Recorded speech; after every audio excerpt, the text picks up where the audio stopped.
Friends, welcome to Nisharos kitchen.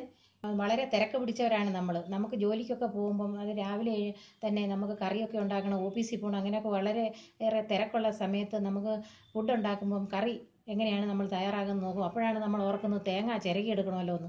അപ്പം നമുക്ക് ഈ തേങ്ങാ മുറിയിൽ നിന്ന് തേങ്ങ നമുക്ക് കൊത്തിയെടുത്ത് നമുക്കത് എങ്ങനെയാണ് നമുക്ക് ഈസി ആയിട്ട് നമുക്ക് നേരത്തെ തന്നെ ഈ തേങ്ങാ മുറിയിൽ നിന്ന് കൊത്തി എടുത്തതിന് ശേഷം വെച്ചിരുന്നാൽ നമുക്ക് ആവശ്യത്തിന് കുറേശ്ശെ എടുത്ത് നമുക്ക് യൂസ് ചെയ്യാം.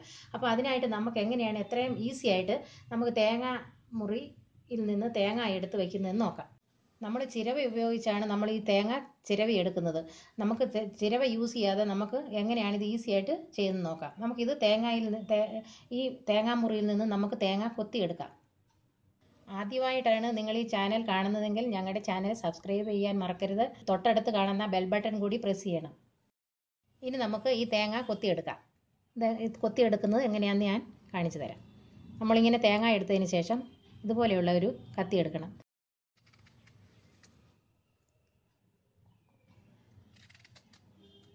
ഇങ്ങനെ നമുക്ക് ഈസി ആയിട്ട് ഇതിൽ നിന്ന് എടുത്ത് വയ്ക്കാം.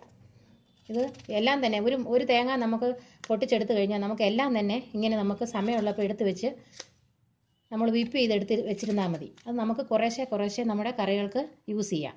അപ്പം നമുക്ക് നമ്മുടെ കിച്ചൺ പണി ഏറ്റവും ഈസി ആക്കി തീർക്കാം. കറി വെക്കുന്നതൊക്കെ രാവിലെ തന്നെ എഴുന്നേറ്റ് അല്പം തേങ്ങ വിപ്പ് ചെയ്ത് വെച്ചിരിക്കുന്ന എടുത്തിട്ട് നമുക്ക് തോരൻ കറിയൊക്കെ ഉണ്ടാക്കാം. നമുക്ക് രാവിലെ ഓഫീസിൽ പോണതിൻ്റെ തിരക്കാണല്ലോ, അപ്പം നമുക്ക് ഈസി ആയിട്ട് ഇത് നമുക്ക് ചെയ്യാം. കണ്ടോ എത്ര ഈസിയാണെന്ന് നോക്കിയത് എടുത്ത് വെക്കുന്നത്. കണ്ടോ ഇങ്ങനെ ചെയ്ത് വെച്ചാൽ മതി. നമ്മൾ പിന്നെ ഒരു കാര്യം എന്ന് വെച്ചാൽ കത്തി എടുക്കുമ്പോൾ നമ്മൾ ഇങ്ങനത്തെ കത്തി വേണം എടുക്കാൻ. അതാകുമ്പോൾ നമുക്കുണ്ടോ വരുന്നത് എത്ര ഈസിയാണെന്നറിയാം ഇതെടുക്കുന്നത്. ഇങ്ങനെ നമുക്ക് എടുത്ത് വെക്കാം. ഇങ്ങനെ നമുക്കെല്ലാം തന്നെ എടുത്ത് വെക്കാം. ഇപ്പോൾ ഞാൻ തേങ്ങാമുറിയിൽ നിന്നും എല്ലാം ഈസി ആയിട്ട് ഞാൻ കൊത്തിയെടുത്ത് വെച്ചിട്ടുണ്ട്. ഇനി നമുക്കിത് മിക്സിയുടെ ജാറിലിട്ട് ഒന്ന് വിപ്പ് ചെയ്തിട്ട് വരാം. ഞാനിപ്പോൾ തേങ്ങ വിപ്പ് ചെയ്തെടുത്തുകൊണ്ട് വന്നിട്ടുണ്ട്. നമ്മൾ വിപ്പ് അല്ലാതെ നമ്മൾ ഗ്രൈൻഡ് ചെയ്ത് വെക്കരുത്. ഇങ്ങനെ ഇതുണ്ടോ അപ്പോൾ തേങ്ങ ചിരവിയ പോലെ നമ്മൾ ചിരവയിൽ തേങ്ങ ചിരണ്ടി എടുത്തതുപോലെ തന്നെയാണ് ഇപ്പോൾ തേങ്ങ ഇരിക്കുന്നത്. ഇത് നമ്മൾ ഫ്രിഡ്ജിലോട്ട് വെച്ചിരുന്നാൽ മതി. നമുക്ക് ആവശ്യമുള്ളപ്പോഴെല്ലാം ഇതിൽ നിന്ന് കുറേശ്ശെ എടുത്ത് നമ്മൾ കറികൾക്ക് യൂസ് ചെയ്യാം. നിങ്ങൾക്ക് ഈ വീഡിയോ ഇഷ്ടമായെങ്കിൽ ഞങ്ങളുടെ ചാനൽ സബ്സ്ക്രൈബ് ചെയ്യണം, ലൈക്ക് ചെയ്യണം, ഷെയർ ചെയ്യണം. Thank you.